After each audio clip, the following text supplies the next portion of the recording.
Welcome to the Raised with Jesus podcast, 10 minutes every day where the life of Jesus meets yours. You've got your daily Bible reading for May 31st, 2019, looking at 1Corinthians chapter 1, the first half.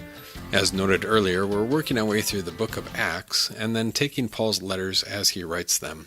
So during his third missionary journey, which we've just completed, and I guess you could say it's completed when he gets to Jerusalem, but then he's taken into Roman custody there in Jerusalem, and then transferred up to Caesarea, and then he's going to spend 2 years in prison in Caesarea. So during his third journey here, he writes 1 Corinthians, writing from Ephesus. He also writes 2 Corinthians, and there may be a 3 Corinthians that has been lost and God hasn't seen fit to preserve for us. And then when he finally gets around to the southern portion of Greece, from there he writes the book of Romans. And then he eventually gets back to Jerusalem, and then is eventually taken up as a prisoner to Caesarea, north of Jerusalem there, north of Israel, that is. And while he's imprisoned in Caesarea, he writes the book of Ephesians and Philippians and Colossians. And that takes us really through, Acts 24, 25 or so. And then his fourth missionary journey is his journey to Rome as a prisoner. And it gets kind of exciting and a little hairy because there's a shipwreck in there. And then after his fourth journey is when we have the pastoral letters of Timothy and First and Second Timothy and Titus and Philemon, I think, is in there as well. So here goes, 1 Corinthians chapter 1, reading through verse 17. Paul, called to be an apostle of Christ Jesus by the will of God, and our brother Sosthenes, to the church of God in Corinth, those who have been sanctified in Christ Jesus, who are called as saints, along with all in every place, who call on the name of our Lord Jesus Christ, their Lord and ours. Grace to you and peace from God our Father and the Lord Jesus Christ. I always thank my God for you, because of the grace of God given to you in Christ Jesus. You are enriched in him in every way, in all your speaking and in all your knowledge, because the testimony about Christ was established in you. As a result, you do not lack any gift as you eagerly wait for the revelation of our Lord Jesus Christ. He will also keep you strong until the end, so that you will be blameless on the day of our Lord Jesus Christ. God is faithful, who called you into fellowship with his Son, Jesus Christ our Lord. Brothers, I am making an appeal to you, using the name of our Lord Jesus Christ. I ask that you all express the same view, and not have any divisions among you, but that you be joined together in the same mind and in the same judgment. For the news I heard about you, my brothers, from members of Chloe's household, is that there are rivalries among you. What I mean is that each of you says, I belong to Paul, or I belong to Apollos, or I belong to Cephas, or I belong to Christ. Is Christ divided? Was Paul crucified for you, or were you baptized into the name of Paul? I thank God that I did not baptize any of you except Crispus and Gaius, so that no one can say that I baptized you into my own name. I also baptized the household of Stephanas. Besides them, I do not know whether I baptized anyone else. For Christ did not send me to baptize, but to preach the gospel, not with the wisdom used in speeches, so that the cross of Christ would not be emptied of its power. This is the word of our God. And so he's writing from Ephesus, across the Aegean Sea, because he's gotten word of some of the divisions there at the church in Corinth, and he's there at Ephesus for 2 years. And so he can't get away right away to go and address it, but he writes 1 Corinthians especially, and then also 2 Corinthians to address some of these major issues that had really blown up while he was gone. You might say, or some have said, that the church at Corinth was kind of like Paul's problem child. But a lot of the problems that they had there are the exact same issues that plague congregations today. And that shouldn't be any surprise, because even though the time, the place, the culture, the context may be different, even though we might not be living in a bustling metropolis, multicultural metropolis like Corinth, or Sin City like Corinth, at the same time, we're still sons and daughters of Adam and Eve, and we still have that same sinful flesh, which loves to cooperate with Satan in tearing down the kingdom that God is trying to build. And so as our Lord Jesus tries to build his kingdom, it's been said, and I think I've used it in a sermon once or twice, that where God builds a church, the devil sets up a temple right next door. And how true it is that even within our hearts, which was once the sole purview of Satan, as we were enslaved in sin and dead in sin and blind, even in that heart, God has chosen to set up his church and to come and dwell within your heart and mine as his holy temples. And so it's natural that the strife from within is going to manifest itself in strife on the outside as well. And so Paul addresses this, especially the division within the church. Verse 11 rather.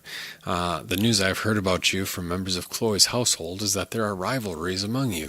Rivalries, asserting that I am in a superior position or have some way that I am superior to you and that you are inferior to me.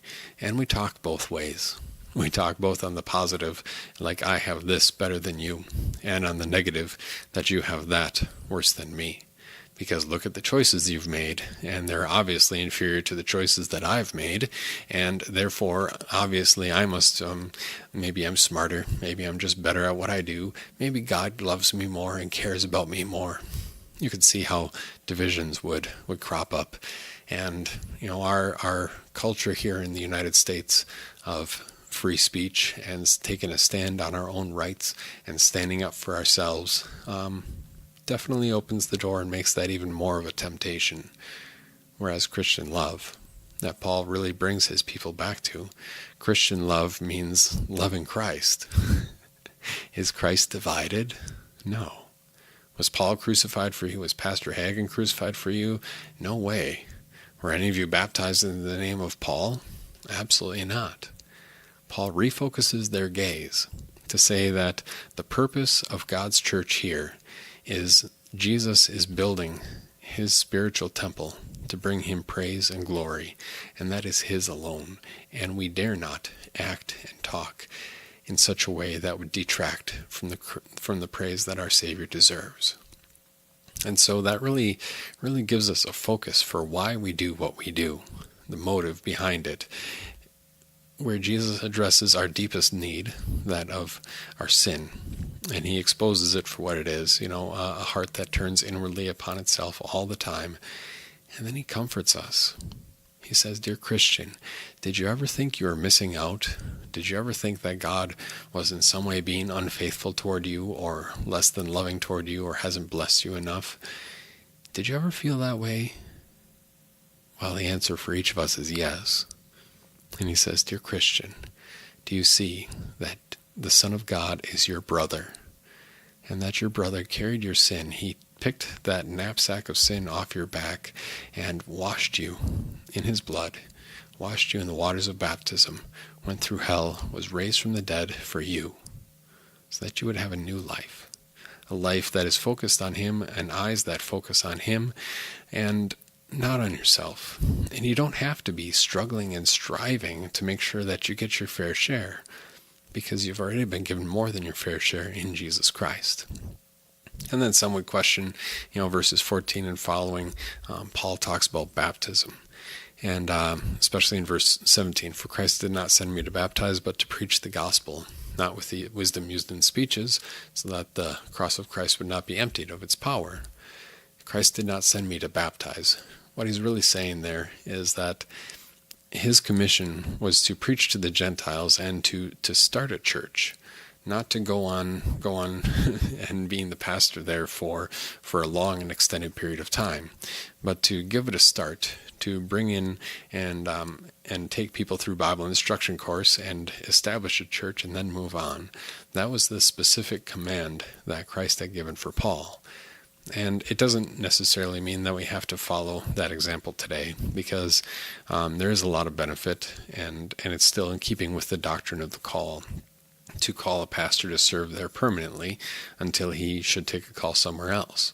And that's kind of how our system is set up, where the same pastor is somebody who evangelizes who teaches Bible instruction class, who baptizes babies, who confirms children. But Paul, the big idea here is that Paul is not trying to set up a dividing line between baptism and ministry. All he's saying is that just for that particular period, that particular time of the Christian church, there weren't a whole lot of extra conversions, and Paul's work was focused on establishing the churches and then moving on, instead of sticking around and taking all of these adults through the Bible instruction course, because the Jewish converts to the faith would probably handle a lot of that, and then after these new converts from the Gentiles had been converted, like we do today, we baptize adults after they've been converted, and that's primarily Paul's first audience of this first century church. He's talking primarily to adults, and so he works with the Jews, and he evangelizes the Gentiles, and he gets the doors opened on the church, and then, as we see especially on that third missionary journey, he establishes the church and then sets up their organization and their elders, and then he moves on so that they can carry out the work of instruction and eventual baptism after instruction. So what shall we learn from this? Well, we look inside to our own hearts and we confess the selfishness. And then we look outside as Paul focuses our attention. We look at our Savior Jesus and we say, thank you.